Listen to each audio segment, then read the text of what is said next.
Welcome to the Real Life Resilience Podcast.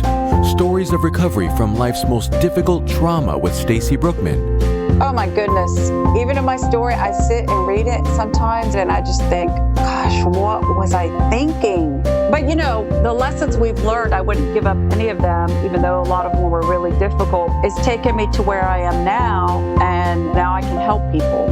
Hey guys, this is Stacy Brookman, and I'm glad you're listening to Real Life Resilience, the only podcast that connects you with the world's best resources for becoming a resilient person.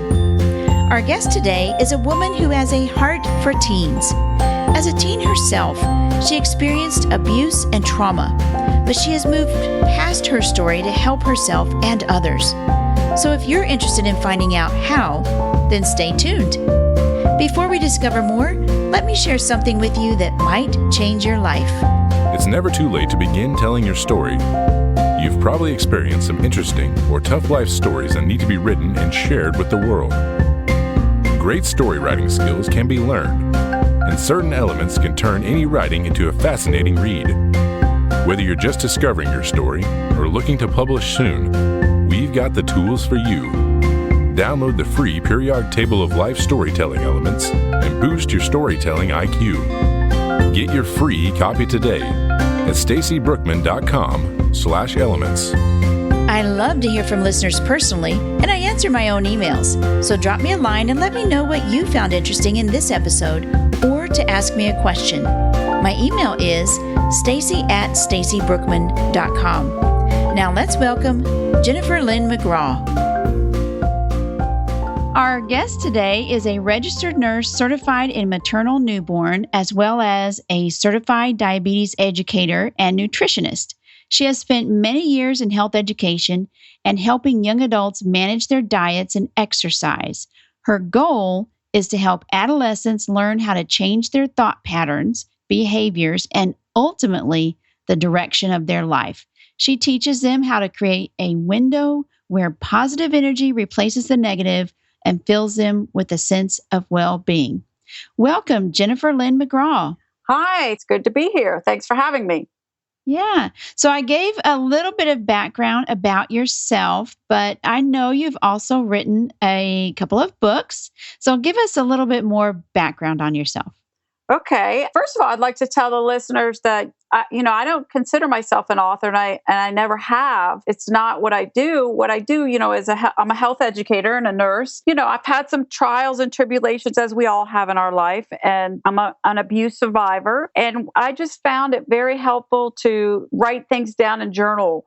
And that's how I got started in writing a book. So my first book was my story. It's called Changing Lanes from Hell to Heaven. But interesting enough, I used a pen name with that story. And you know what? I decided that wasn't what I really wanted to do. So I pulled that one off Amazon, and I'm rewriting it, but I'm using my real name. Wow. So you say you're an abuse survivor, and is that difficult to say that you're an abuse survivor? Yes and no.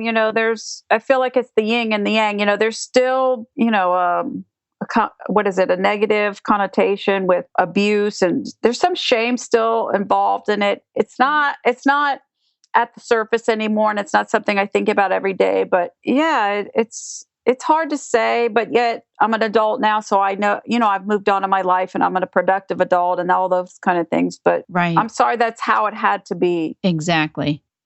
And so your book is called Changing Lanes from Hell to Heaven, correct? That was the first one. And so the one that's coming out soon, next month, is called Navigate with Soul. Navigate with Soul. Okay, so it's the same book, you're just rewriting it. Yes, put it in another title and have just reformatted it a bit, but it's the same story. Okay, well, tell us a little bit more about your story. Well, the reason that I want to share my story, it's about abuse survival, but it could be about anything. It could be any difficult or challenge that you have in your life. The point I wanted to make to readers and to other people is that, okay, this is what happened to me. Here's my story. So now what do I do? How do I move forward in my life?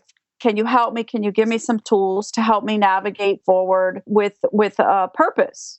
And that's what I wanted to do with my book, is just say, okay, here's my story. And I give I try to give the reader some tools on how they can move forward, create self-esteem, to learn how to forgive, and then ultimately, how can they change the world by doing that? Wow. Now you do this really also with teens, correct? I do. I'm drawn to that group for some reason. And I think it's because during my teenage years is when all of the abuse was occurring. So I really can relate to that group when how I felt and the shame and the low self-esteem and, not feeling loved or wanted. So I really connect well with that group. And that's where I just naturally fit in and connect with them. Well, tell me the moment that you decided to write about your life. You say you don't consider yourself a writer. You didn't consider yourself a writer, although now you are a published writer. Tell me that moment in time when you said, you know what? I'm going to write about this. Well, the moment in time that I decided that I'm going to write about this was really when my younger son graduated college. I had been writing and journaling for 10 years. Really, this was a story in the making after 10 years. And it was after he graduated college that I thought that this was a good time to tell my story. Now my kids are older. It's adult material, some of it. I don't want to be ashamed anymore of my life. And that's when I, decided that when my kids became adults that I could finally tell my story. Wow. Did you learn about yourself while you were writing this book? Oh, absolutely. I mean, gosh, it's just so cathartic. You can't even imagine until you do it that, you can start seeing the patterns, both negative and positive, of your behavior and just your character and, the choices you've made and your career. And oh my gosh, you can just see it all on paper and make a map almost. It looks different from hindsight than it does while you're in the throes of it, right? Oh my goodness. Even in my story, I sit and read it sometimes, or I'm editing a part of it, and I just think, gosh, what was I thinking? So, but the lessons we've learned, I wouldn't give up any of them, even though a lot of them were really difficult, because it's taken me to where I am now. And, now I can help people. Right. So what would your suggestion be for somebody who also may have experienced abuse and, perhaps, they might be thinking about writing? I mean, were you afraid to write about the abuse? I was, because you're always afraid. Whose toes are you going to step on? Of course, you're worried about everybody else. How is everybody else going to feel? Is my family going to feel once this is out in public? You're worried about what everyone else is, how they're going to think or feel. All I'm going to say is when I pushed the button and sent my manuscript into the publisher, I felt like this doom over me because I was really afraid of the repercussions that I was going to get from my family. And, but I don't know.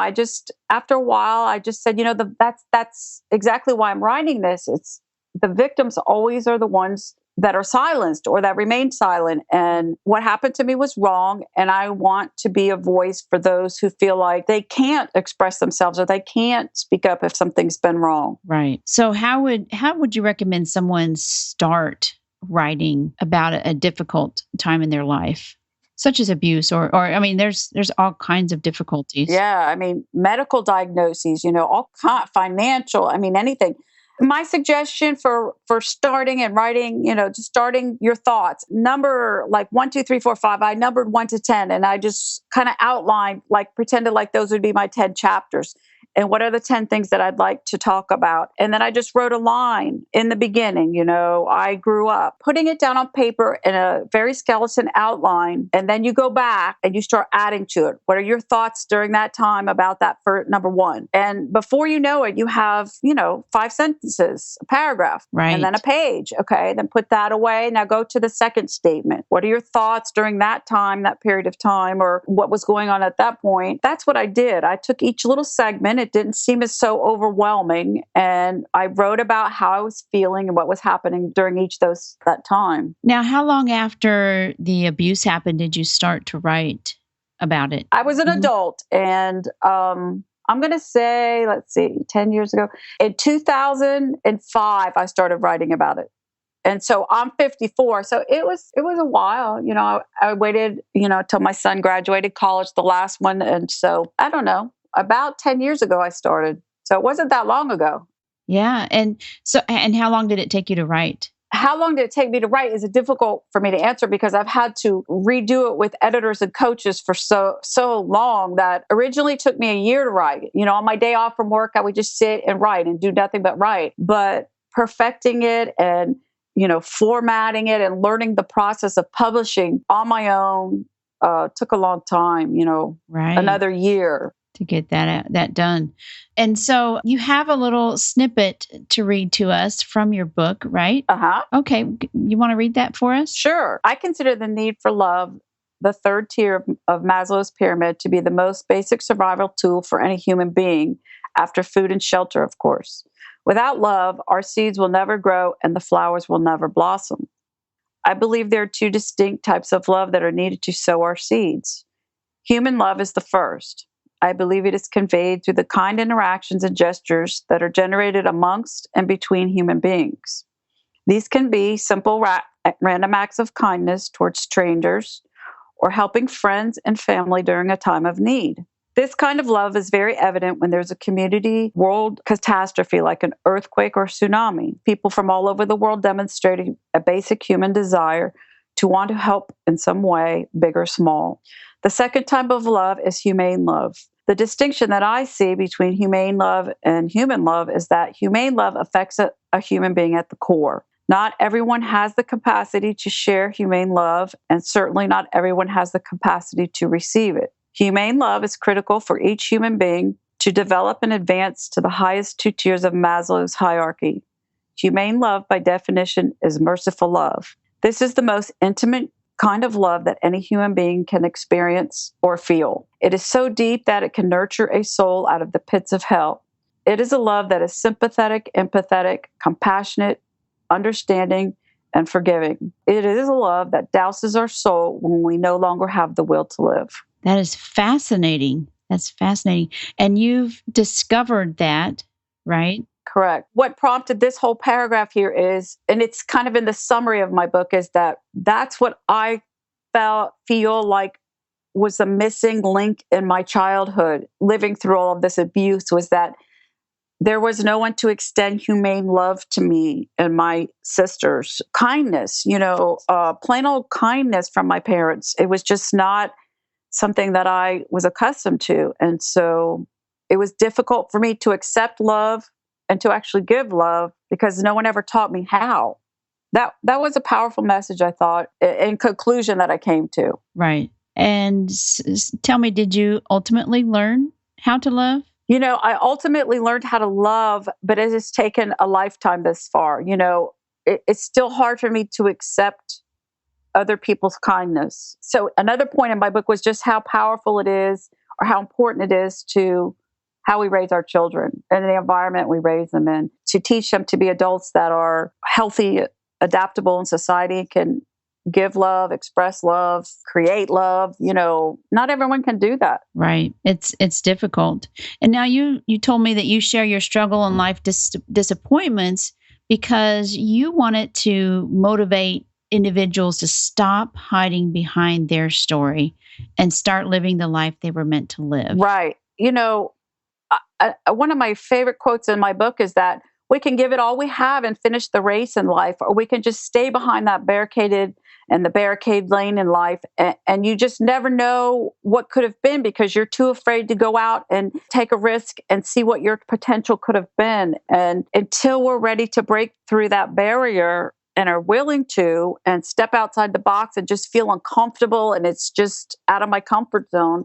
But so what? Sometimes we just have to do that to move forward. And I had to do that. How did you do that? How did you break out? I started, participating in going out socially even, or calling someone and saying, "Oh, would you like to meet me for lunch?" Just things that I normally wouldn't have done socially. I started to slowly let myself be vulnerable to having a close friend, to just anything that had to do with personal relationships I wasn't very good at, and I wasn't willing to get close to anyone because you're so afraid that they're going to hurt you.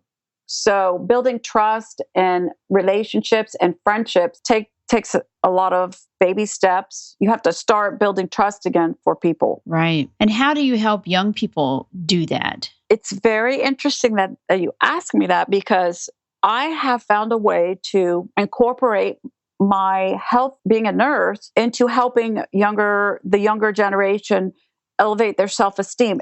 And to me, if we elevate their self-esteem and we empower them and keep telling them that they're good at something and that they're going to be something, they can be anything they want, I think that's how we're going to make the next generation successful. So anyway, I think what I do is I do it now too, in the after school programs in the public schools here, the sixth graders, I teach them health and wellness. So I always believe it starts with how you feel. So let's take care of our body. What are we eating? How are we exercising? So diet and exercise, I do a lot of that. So that incorporates into this whole picture I'm trying to talk to them about. I encourage them to volunteer or to mentor someone that needs mentoring, someone even younger than they are, because mentoring lifts us up because the other person needs us or our skill.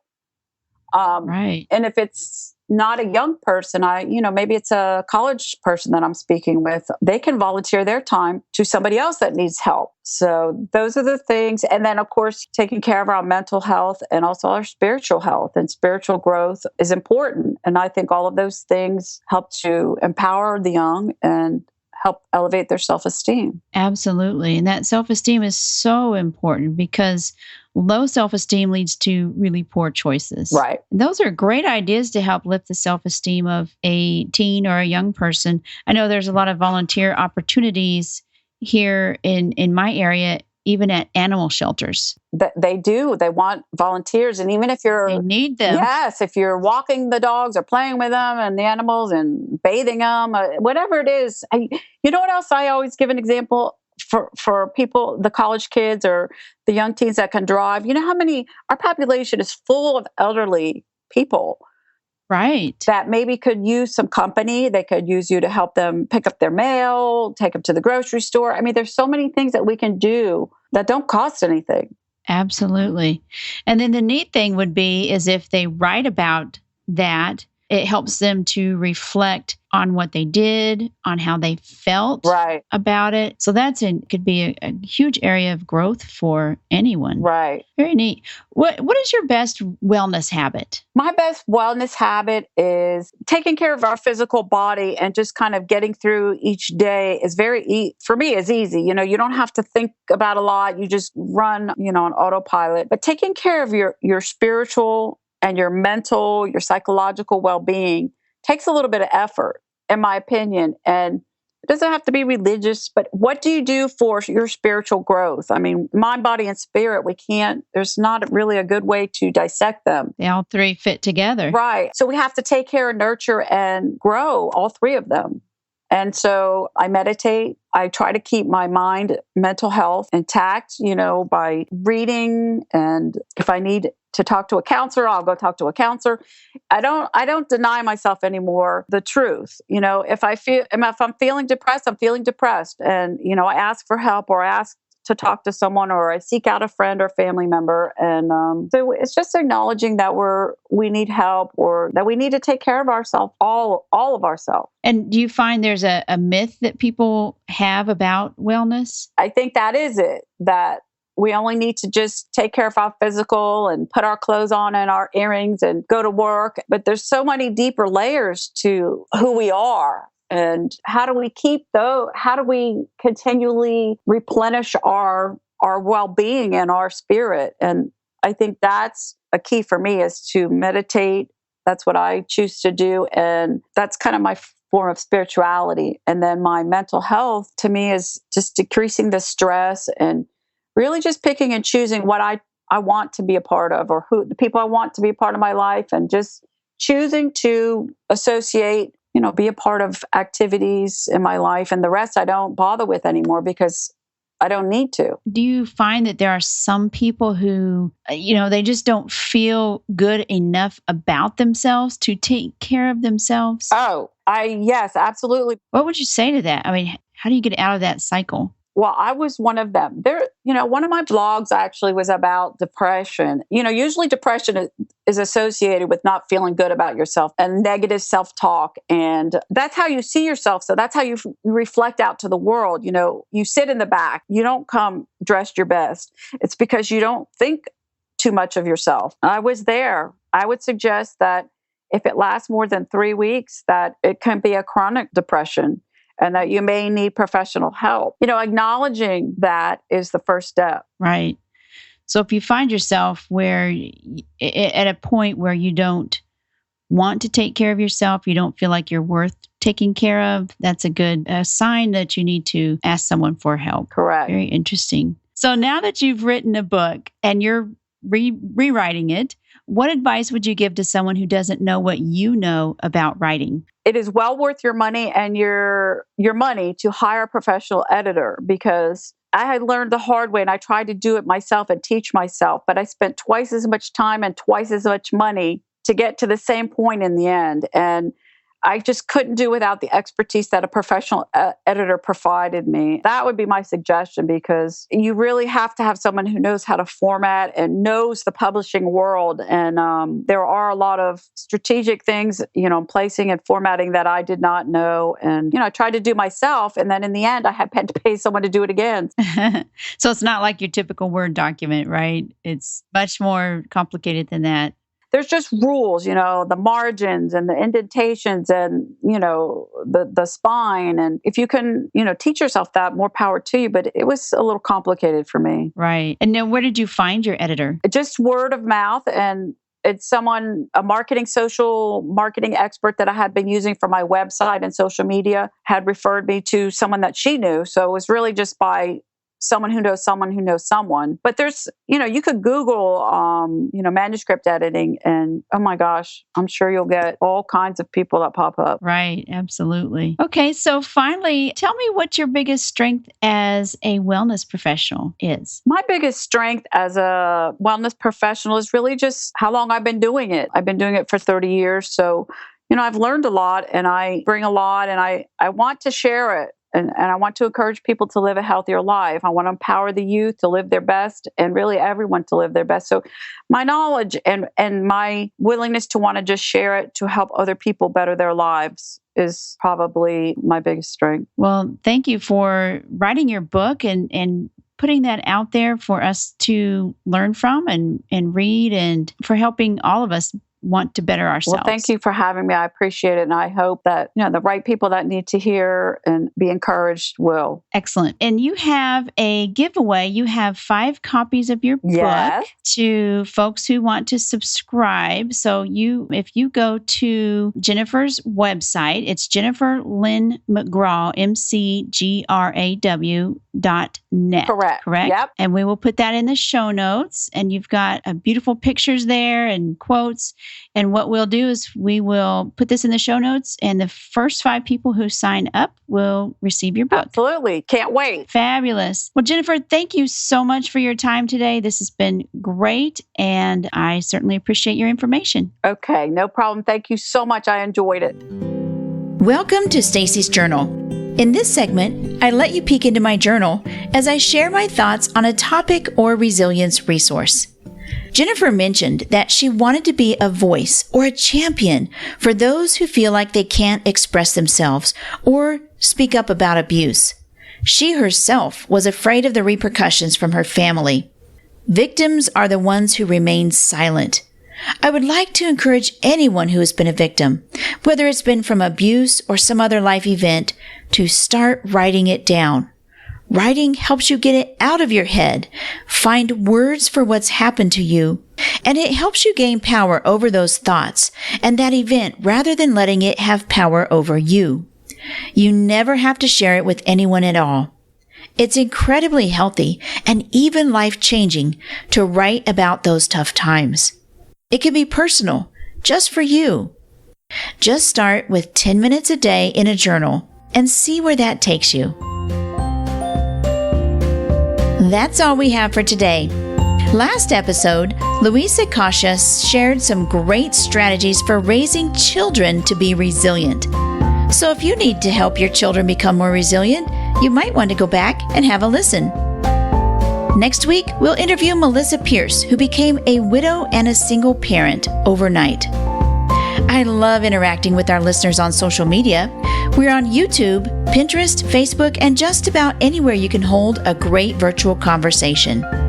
Before you go, Don't forget, go download that periodic table of important life storytelling elements. It lists 42 elements to enrich your life stories and make them easier to write. Download it for free at stacybrookman.com/elements. Oh, one more thing. We're having fun counting down the 100 plus most important memoirs of the past 200 years. So our memoir of the day is Boy, Tales of Childhood, written in 1984 by Roald Dahl. Throughout his young days at school and just afterwards, a number of things happened to Dahl, which made such a tremendous impression he never forgot them. This is the remarkable story of his childhood. Tales of exciting and strange things, some funny, some frightening, and all true. It describes his life in Britain, from birth until leaving school, and how his childhood experiences led him to writing as a career. Check out Boy, Tales of Childhood and all the memoirs on this list at stacybrookman.com/100memoirs. And always remember, life is a story, and it's never too late to start telling yours.